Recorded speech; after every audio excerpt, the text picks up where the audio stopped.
Bonjour, donc bienvenue sur cette vidéo intitulée Satisfaction au travail, en milieu de travail. Il est important d'appréhender les raisons du comportement en milieu de travail et rechercher les facteurs, les mesures et donner de l'importance aux aspects de la satisfaction. Alors, il est parfois difficile de faire la différence entre la motivation et la satisfaction au travail en raison de leur étroite corrélation. Certains facteurs se répercutent sur la satisfaction au travail, bien que ne faisant pas partie de l'atmosphère de travail. Par exemple, la satisfaction dépend de l'âge, de la santé, de la stabilité émotionnelle, des conditions sociales, des activités récréatives et des loisirs, des relations familiales, etc. Il en est de même pour la réalisation de soi. Les entreprises essaient de plus en plus de mesurer et d'améliorer les attitudes de leurs employés, mais ça n'a pas été le cas depuis toujours.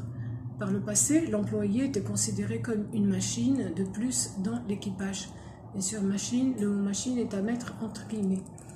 Le personnel n'était pas un élément qui intéressait l'administration de l'entreprise.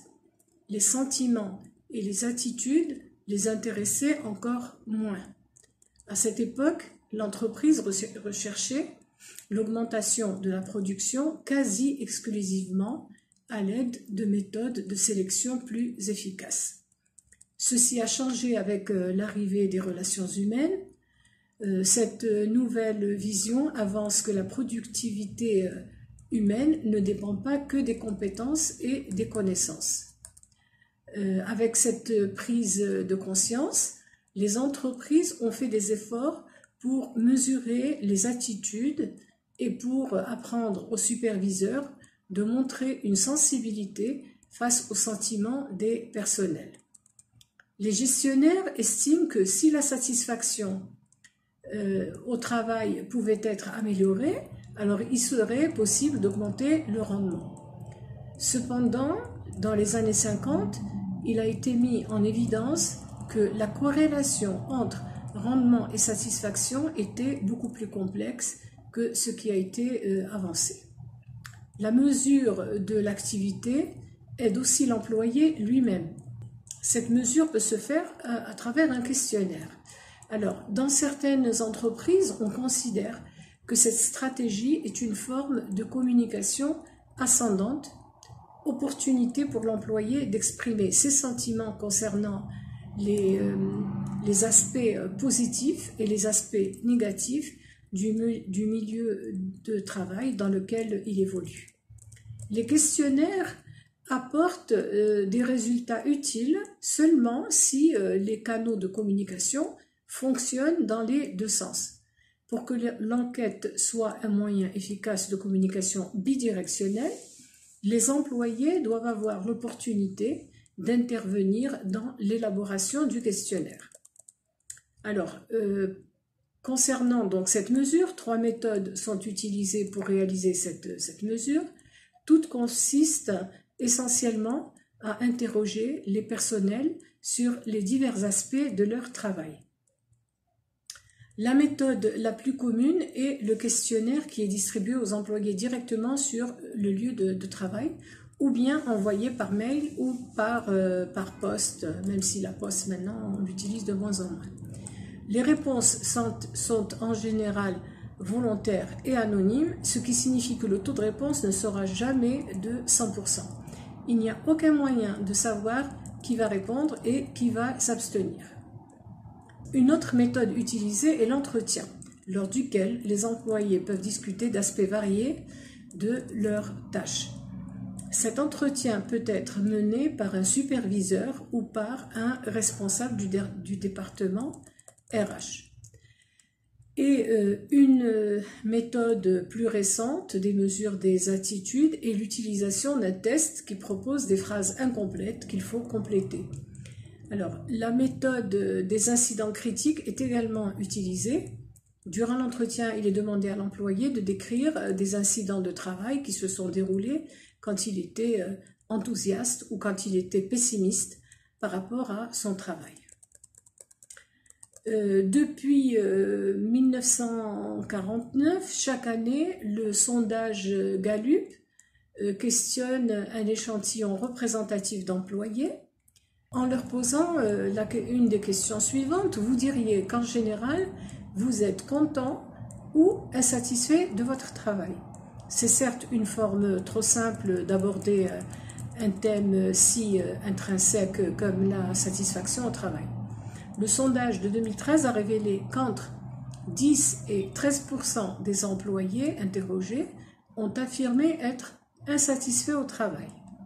Quand les réponses sont analysées en fonction du sexe, de la race, de l'éducation, du poste occupé et de l'âge, le degré d'insatisfaction varie ou oscille entre un maximum de 22% pour les employés qui sont de race noire et un minimum de 17% pour les employés âgés de plus de 50 ans. Alors, si seulement 10 à 13% des employés sont insatisfaits, pourquoi donner de l'importance à ce point? Nous savons que les réponses dépendent en fait de la qualité des questions. Les réponses auraient été autres si les questions avaient été formulées d'une autre manière, si elles avaient été plus spécifiques et plus complètes. Dans une autre étude, ceux qui ont dit se sentir bien au travail ont avancé que la cause fondamentale du mal-être est due à la mauvaise qualité du leadership et au manque d'opportunités de développement au sein de l'entreprise. Un indicateur important de la satisfaction est la réponse à la question « Quel travail aimeriez-vous faire si vous pouviez commencer à nouveau votre vie professionnelle ?» Il est évident que ceux qui sont contents au travail répondraient qu'ils choisiraient le même travail. Ils représentent 24% des ouvriers interrogés. La réponse dépendra naturellement du niveau occupé par la hiérarchie. Plus ce niveau est élevé, plus la satisfaction au travail est élevée. Chez les cadres supérieurs, elle a été mesurée à 65%. Un autre indicateur utilisé est la réponse à la question « Que feriez-vous des 2 heures additionnelles si les journées comptaient 26 heures ?» Alors dans ce cas aussi, la réponse dépend du niveau occupé dans la hiérarchie. Parmi les professionnels de niveau universitaire, 66% ont répondu qu'ils utiliseraient à mieux faire leur travail. 80% des ouvriers ont répondu qu'ils les utiliseraient dans des activités hors travail. On voit de grandes différences donc dans l'insatisfaction. Alors, si les questions sont complexes et mal choisies, l'expression du mal-être sera aussi grande. Donc, avant d'analyser l'insatisfaction au travail, il faut analyser les questions et tenir compte du niveau dans la hiérarchie, ainsi que, bien sûr, les traits de caractère de la personnalité. Les besoins et les valeurs changeant de la nouvelle génération viennent compliquer encore plus la mesure de la satisfaction au travail. Si ces variables ont changé significativement, on déduit que les attitudes ont aussi changé. De manière générale, les résultats ont montré que le degré d'insatisfaction a augmenté avec le travail et avec l'entreprise.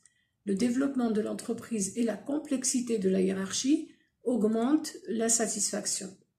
Les plus élevés dans la pyramide sont plus satisfaits que les deuxièmes, qui sont eux-mêmes plus satisfaits que les troisièmes, et ainsi de suite.